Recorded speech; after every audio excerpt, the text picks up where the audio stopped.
Oui, M. Kahn. Merci, professeur Benamou. Je crois que c'est vraiment un exposé qui nous ouvre des perspectives extraordinaires et je pense qu'il faudrait absolument, Madame la Présidente, et les deux présidentes s'engouffrer dans cette brèche. Si j'ai bien compris, il nous manque peut-être une chose, c'est un plaidoyer, mais je vous dis qu'en réalité, on l'a, ce plaidoyer. Je crois qu'on a des idées un peu préconçues sur l'Afrique.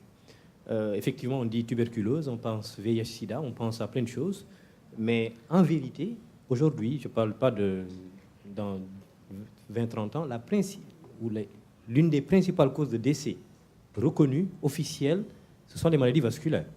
Au Sénégal, selon les statistiques, sous-estimées, j'imagine, biaisées, mais officielles, au Sénégal, deuxième cause de décès, maladie cardiovasculaire, juste après le paludisme. Et je rappelle que selon l'Organisation mondiale de la santé, aujourd'hui, en Afrique, au sud du Sahara, l'hypertension artérielle, à elle seule, tue plus que le VIH-Sida, tue plus que la tuberculose, tue plus que les maladies liées à l'eau qui sont très célèbres et très populaires. Donc, et on considère que dans une quinzaine d'années, en Afrique au sud du Sahara, l'infarctus du myocarde sera la première cause de décès en Afrique au sud du Sahara, suivi du VIH-Sida.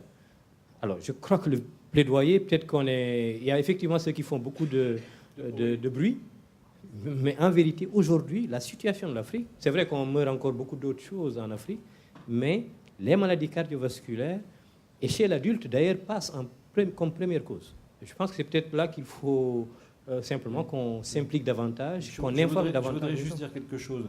Je voudrais féliciter et remercier vraiment la SFA et le travail que fait depuis plusieurs années Michel Casaubon et Viviane Arfi pour justement qu'en francophonie, la médecine vasculaire ait le statut qu'elle mériterait, qu'elle devrait avoir.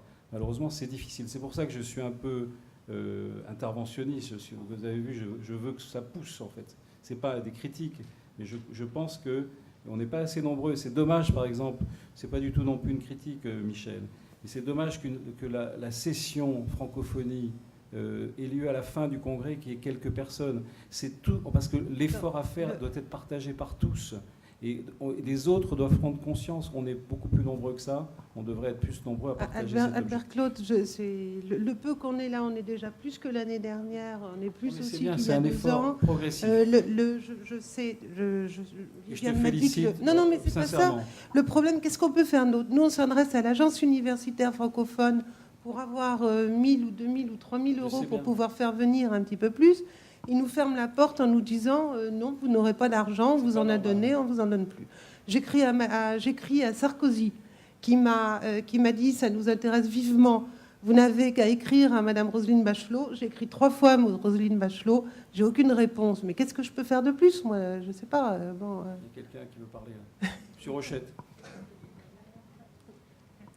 Non, mais entre nous déjà. Mettre ces sujets au centre du congrès, pas à la fin, pour l'année prochaine, ce serait peut-être un progrès. Je te suggère ça. Je comprends bien votre intervention et la réponse de Michel. Ce qu'il faut comprendre, c'est que maintenant, on vit dans des sociétés où on n'a rien si on ne fait que le demander. Il faut proposer, il faut avoir un projet. Quel qu'il soit, ça peut être de la recherche, ça peut être... De ce programme, on a travaillé 3 ans. Pour avoir le FSP mère-enfant, c'était 3 ans de travail avec notre administration pour l'imposer. Ce n'est pas en demandant qu'on a. Il faut écrire des projets, il faut y passer des mois, des semaines ou des heures.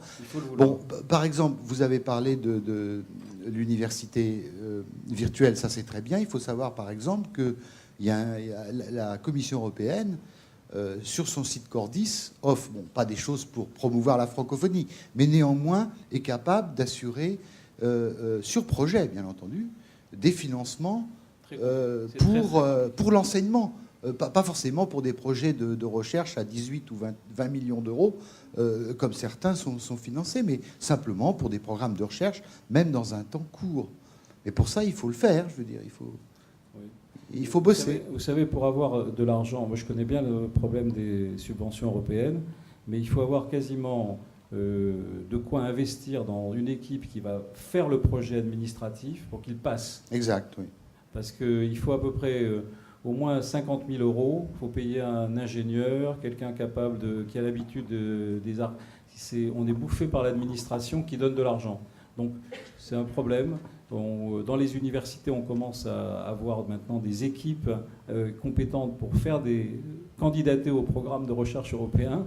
Mais c'est un peu... vous allez vous casser les dents. Hein. C'est très difficile. Par contre, j'avais une suggestion... D'ailleurs, je l'ai Mais retenez que c'est possible, pourquoi pas. J'en ai parlé avec Jacques Rochette. Il m'a donné d'ailleurs un dossier pour déjà amorcer un petit peu, avoir un dossier.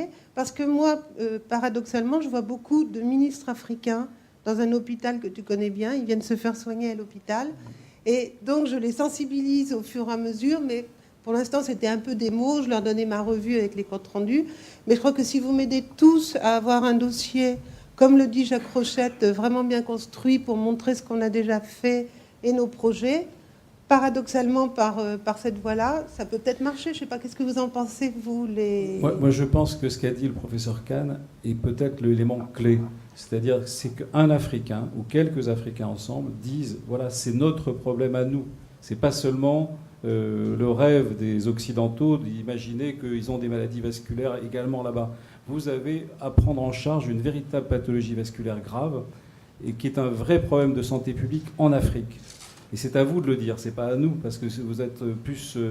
et vous pouvez nous aider ensuite à construire de véritables demandes auprès de nos gouvernements pour dire ils ont ce problème, on aide dans le domaine de la mortalité maternelle et infantile, parce que c'est un poncif, c'est quelque chose qui est passé dans l'esprit du public, etc. Puis ça se passe bien, on dit les enfants qui meurent, c'est sensible, hein, mais donc les gens sont prêts à aider dans ce sens-là. Peut-être pas dans le sens que vous dites, c'est-à-dire pour mourir d'une embolie pulmonaire à Dakar, c'est pas normal, alors qu'on pourrait avoir des médicaments qui la traiteraient. Voilà, donc merci de nous aider peut-être à construire peut-être une problématique cardiovasculaire de santé publique lourde en Afrique, et à ce moment-là, nous, on peut aller défendre ce dossier auprès de nos administrations. Allez-y. Oui, merci, professeur Benamou. Je trouve que c'est... Bon, je rebondis sur ce que le professeur Kahn a proposé tantôt, que c'est un plaidoyer. Alors, le plaidoyer, il faut d'abord qu'il soit posé au niveau institutionnel. Oui.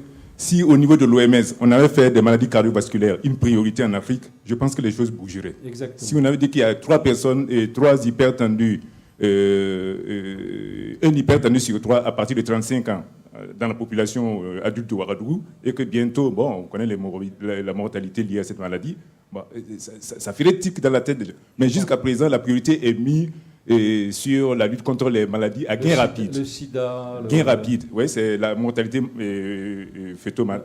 maternelle et infantile. Maternelle et infantile, c'est pour ça que vous avez pu avoir justement une financement pour ça. Et c'est la lutte contre le paludisme, le sida, etc. Donc, mais là où je voulais en venir par rapport à votre exposé, qui, comme l'a souligné le professeur Kahn, bon, ouvre des perspectives, c'est vrai. Mais dans l'application, dans la mise en œuvre, ça va poser énormément de problèmes. Alors, au niveau des émetteurs, il n'y aura pas de problème, mais au niveau des récepteurs, il y aura des problèmes parce que même moi, dans mon hôpital déjà, l'Internet n'existe pas. Il a été coupé parce que les câbles, il y a eu des travaux qui ont été effectués dans l'hôpital, les câbles ont été coupés depuis près de 2 ans, on n'a plus d'Internet. Vous êtes à Ouagadougou. Donc, est censé être le centre de référence. Si d'aventure, on devrait faire justement mener une politique de formation, soit formation continue pour nous, ou bien formation initiale pour des médecins généralistes, ça pose problème à travers le numérique, grâce au support numérique. Parce que, bon, Internet...